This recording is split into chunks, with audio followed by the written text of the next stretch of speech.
Hello students, myself Anna Sahib Gorane, Rayat Shikshan Sanstha's RBNB College Sriampur. I am junior college teacher in physics. Today we study 12th science article electromagnetic induction, and in this topic we study coefficient of coupling, that is denoted by K, between two circuits. Before this, you already studied about self-induction and mutual induction. You also know the Faraday's laws of electromagnetic induction and the Lenz's law. Now we see here what is the coefficient of coupling between the two circuits. This is coil 1. This is one circuit, closed circuit.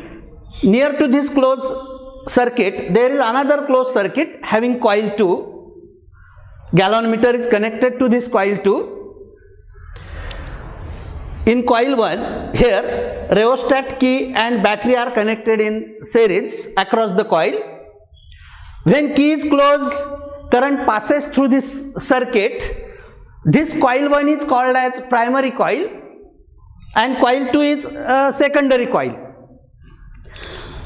When key is closed, the electric current flows through this coil, and due to this the flux is linked with the coil. Due to the magnetic field is produced and flux is linked with the coil, and that flux passes through the second coil which is near to the first coil. So what is the coefficient of coupling between the two circuits? Coefficient of coupling K is, it is the measure of portion of flux that reaches the coil 2 or portion of flux that reaches the secondary coil which is close to coil 1. What portion of the flux reaches to coil 2 which is close to coil 1? If all the flux reaches the coil 2, the coefficient of coupling is maximum. It is considered as K is equal to 1. But generally that K is less than 1.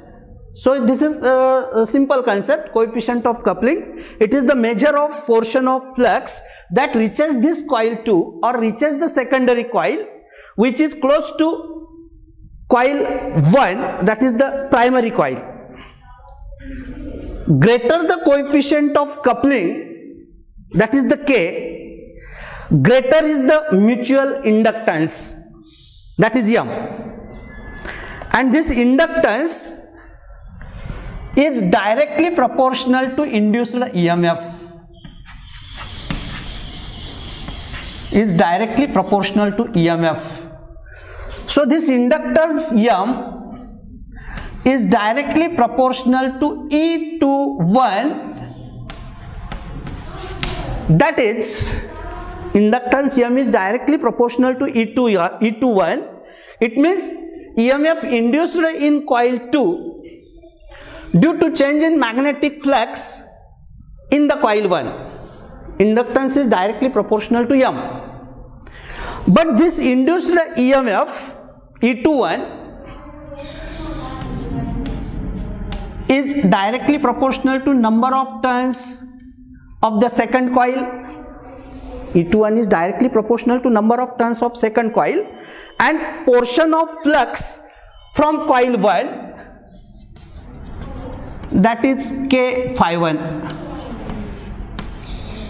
This induced EMF in second coil is directly proportional to number of turns of the second coil. It is directly proportional to portion of the flux from coil 1. Hence we write this M as directly proportional to N2 K phi1.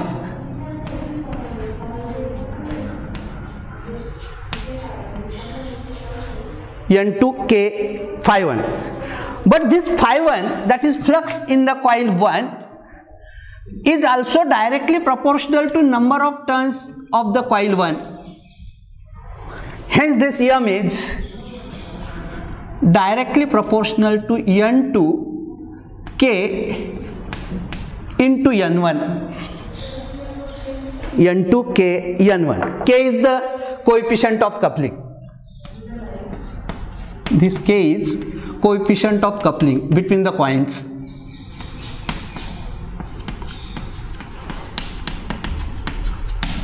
But in last lectures, we know that the inductance L is directly proportional to N square, that is the number of turns. Therefore, we say that N is directly proportional to square root of L. N is directly proportional to square root of L, or this N1, N2 is directly proportional to square root of L1 into L2. N1, N2 is directly proportional to square root of L1, L2. Hence, this M is directly proportional to K square root of L1, L2. Instead of this N1, N2, we write it as a square root of L1, L2. Now replace this E21. E21 is directly proportional to N2 K phi. M is directly proportional to E21. E21 is directly proportional to these factors. Actually, this M is directly proportional to EMF induced in secondary due to the changes in flux in primary, and this E21 is directly proportional to these factors. E21, phi 1 is proportional to N1, and E21 is directly proportional to these factors. So M is also directly proportional to these factors. We directly write this as E21 is proportional to this. So this M is also directly proportional to these factors. Hence, lastly, we write M directly proportional to K square root of L1, L2. If K is 1, if this value of K is 1, the coils are said to be perfectly coupled. K is 1, K is usually less than 1. But if K is 1, the coils are said to be perfectly coupled, and at that time this M is equal to, we write it as K is 1 square root of L1, L2. M is equal to square root of L1, L2. If K is greater than 0.5, then coils are said to be tightly coupled. If K is less than 0.5, coils are said to be loosely coupled. K is 1, the coils are said to be perfectly coupled. K is greater than 0.5, coils are said to be tightly coupled. K is less than 0.5, coils are said to be loosely coupled. Again, here, if L1 is equal to L2 is equal to L, that is the self inductances of the coils are equal, then we write here this equation as M is equal to square root of L into L. M is equal to square root of L square, or M is equal to L. M is equal to L, that is the coil of self inductance L is coupled itself with mutual inductance M. Coil of self inductance L is coupled itself with mutual inductance M, that is M is equal to L.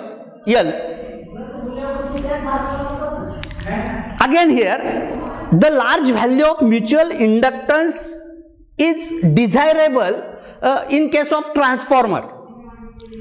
Large value of mutual inductance is desirable in case of transformer, but not for the home appliances. For example, In case of electric cloth dryer, if mutual inductance between heating coils and its case is large EMF will be induced, and if large EMF will be induced, which hence this M will be large EMF will be induced, and it will be the dangerous.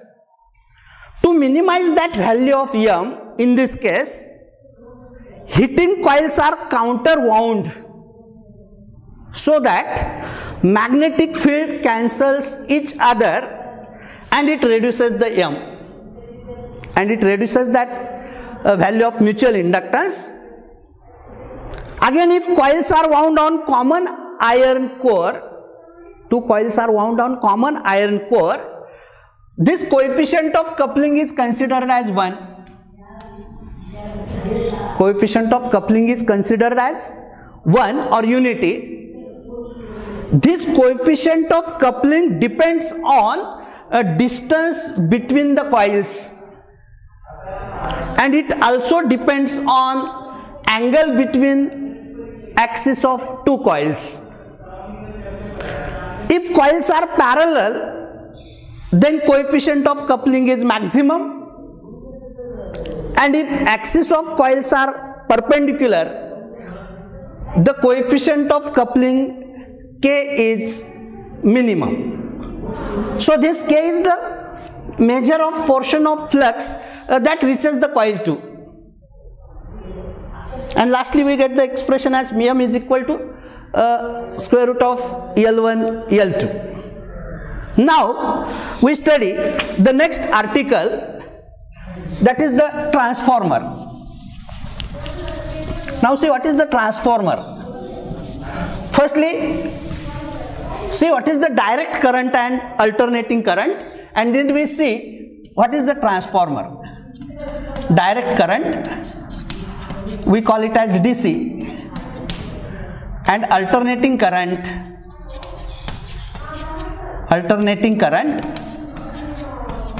we call it as AC. Direct current and alternating current. Direct current supply is that in which charge continuously flows in a same direction or given direction. Charge continuously flows in a given direction, and in alternating current supply, the charge reverses its direction sinusoidally, like this. Charge reverses its direction sinusoidally.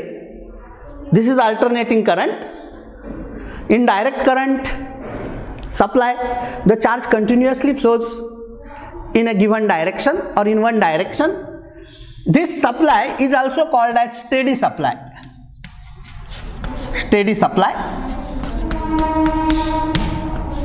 And this is also called as alternating supply because the direction of flow of charge changes continuously in this way. So this is about a DC and AC. Now we see transformer.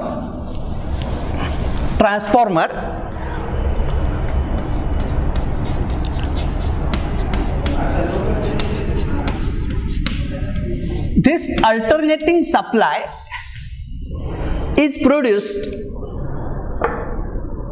in thermal power station, hydraulic power station, nuclear power station. This alternating supply is generated. In industry or in domestic appliances, we mainly use this alternating supply. So what is the transformer? A device used for changing the voltage. Changing the voltage of alternating current or alternating supply from low value to high value. Low value to high value, or vice versa. Transformer is a device.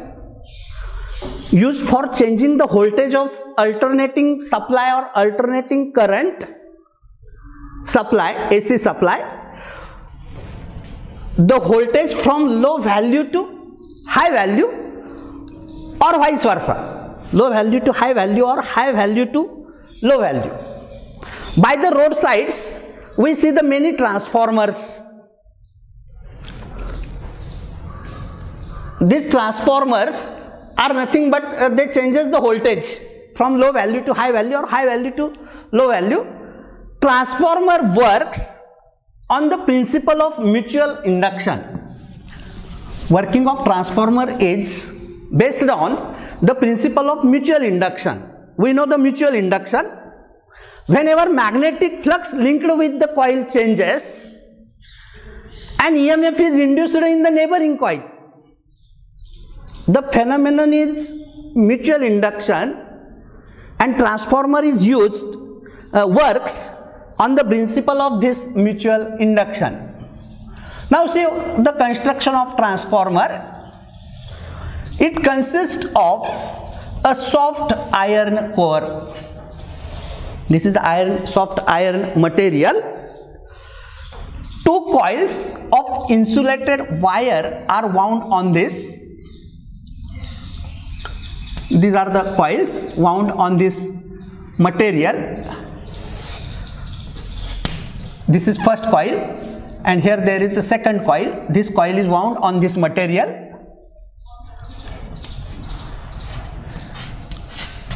This coil is called as primary coil, and this is secondary coil.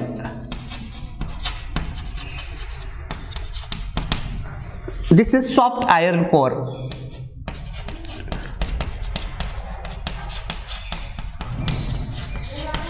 On this soft iron core, two coils are wounded.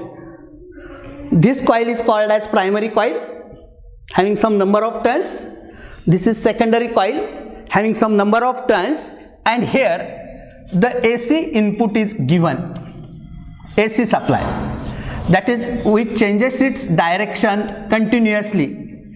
This is the AC supply, and here we get the output. This output is also a AC supply. Output is also a AC supply. So this primary P and secondary S are the coils. Primary coil we call it as P coil, and secondary S are the S coil. It is insulated from each other, wound on the soft iron core. These coils are also called as input coil. Primary is also called as input coil. Secondary is also called as output coil. Then see how it works. How it converts low alternating voltage to high value and vice versa. When alternating voltage is applied to the primary of the coil, current through this coil goes on changing. Through the primary coil, sinusoidally. The current through the coil changes like this, sinusoidally.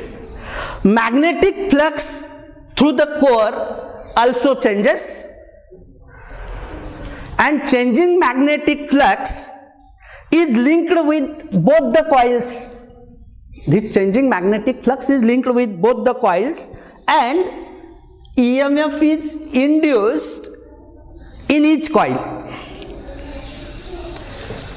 The magnetic flux linked with each coil depends on the number of turns of the coil. Magnetic flux depends on the number of turns of coil. If phi is flux link per turn of the coil, magnetic flux link per turn, that is per one turn, per turn of coil. This flux depends on the number of turns of the coil. If phi is the magnetic flux linked per turn with the both coils, that is the primary and secondary, at instant t, Np is number of turns of primary coil number of turns of primary coil, ns is number of turns of secondary coil,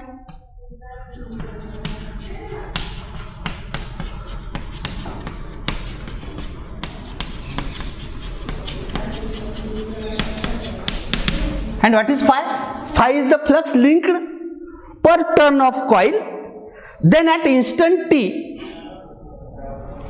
the magnetic flux of the primary coil is phi p is equal to np into phi. Np is the number of turns of the primary, and for the secondary coil, the flux linked with the secondary coil phi s is number of turns of secondary ns into this phi. So phi p is np into phi, phi s is ns into phi, and hence we know EMF induced is across the primary is EP is equal to minus d phi p d phi upon dt. For the primary, we write this EMF induced across the primary as we know it is minus d phi upon dt. For the primary, EMF induced will be minus d phi p upon dt, but our phi p is np into phi, so this EP is minus d upon dt of np into phi, and hence this EP EMF across the primary is minus np into d phi upon dt. Suppose this is equation 1. Similarly, EP we get minus np d phi upon dt. Similarly, EMF induced across the secondary coil is ES. This EMF induced is again minus d phi s upon dt, because it is minus d phi upon dt we know. For the secondary, that flux is phi s minus d phi s upon dt, but we know phi s is ns into phi, so this ES is minus d upon dt of ns into phi, and hence we get EMF across secondary as minus ns d phi upon dt. We call it as equation number 2. Here we get the two equations. Equation 1 is EMF induced across the primary, that is minus np d phi upon dt. Equation 2 is EMF induced across secondary, that is minus ns d phi upon dt. If we divide equation 2 by equation 1, we get EMF induced across secondary to EMF induced across primary is equal to, that minus sign get cancelled, d phi upon dt will also get cancelled, and we get equation as ns upon np. Suppose this is equation number 3. Es upon ep is ns upon np. This ratio ns upon np is called as turns ratio, TURNS, turns ratio of transformer.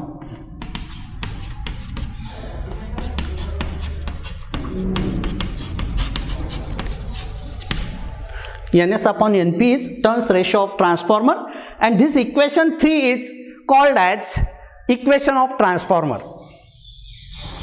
Es upon ep is equal to ns upon np is the equation of transformer, and this ns upon np is turns ratio of transformer.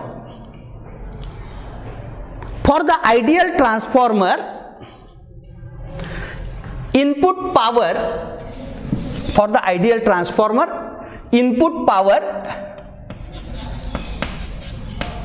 is equal to output power.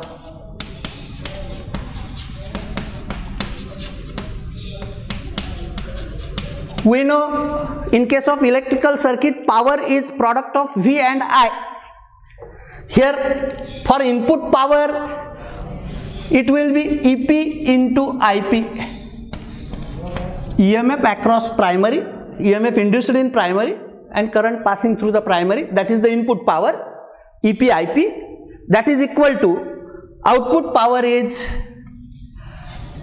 EMF across secondary to the current through the secondary, ES IS.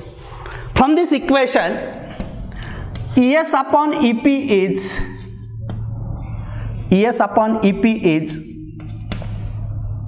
IP upon IS. ES upon EP is IP upon IS. Suppose this is our equation 4.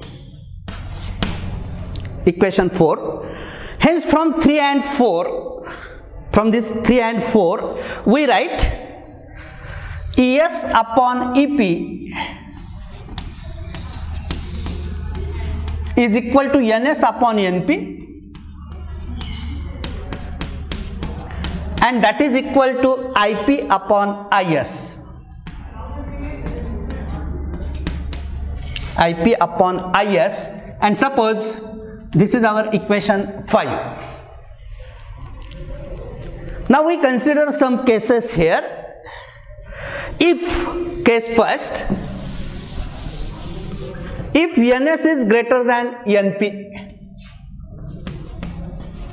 number of turns of secondary is greater than number of turns in primary. If NS is greater than NP, see here, it means this ES is greater than EP. EMF across the secondary is greater than EMF across the primary. Or we also say that from this equation, as NS is greater than NP, ES is greater than EP, also IP is greater than IS. The transformer is said to be step-up transformer.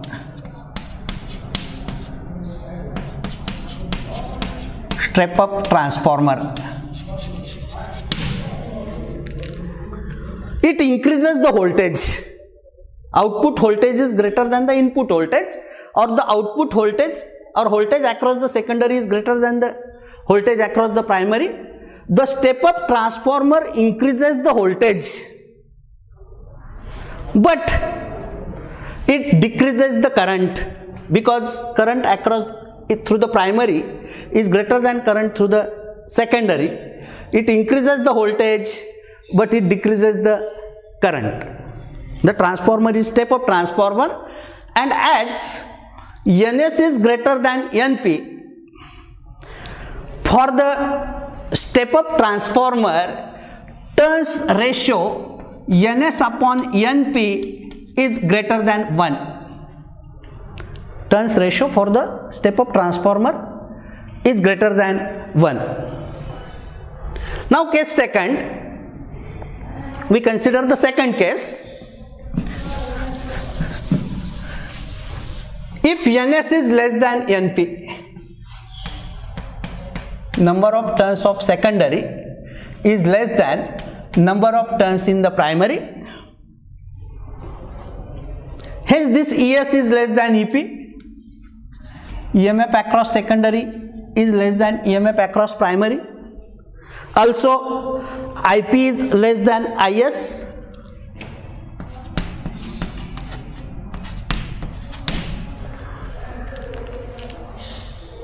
As EMF across the secondary is less than EMF across the primary, this transformer is a step down transformer.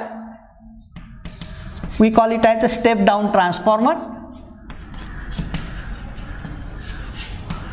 step down transformer decreases the voltage value because EMF across the primary is more than the secondary, but it increases the current. See here, EMF current through the secondary is more as compared to primary.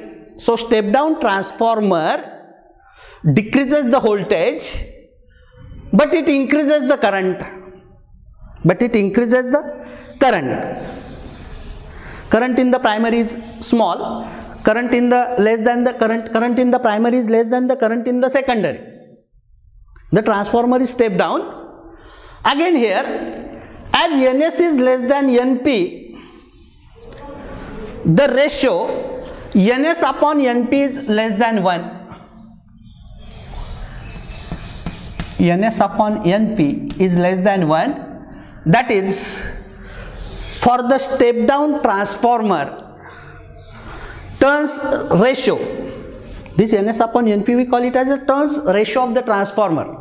For the step down transformer, this turns ratio is less than 1, whereas for step up transformer, this turns ratio is greater than 1. So this is about the transformer. Okay.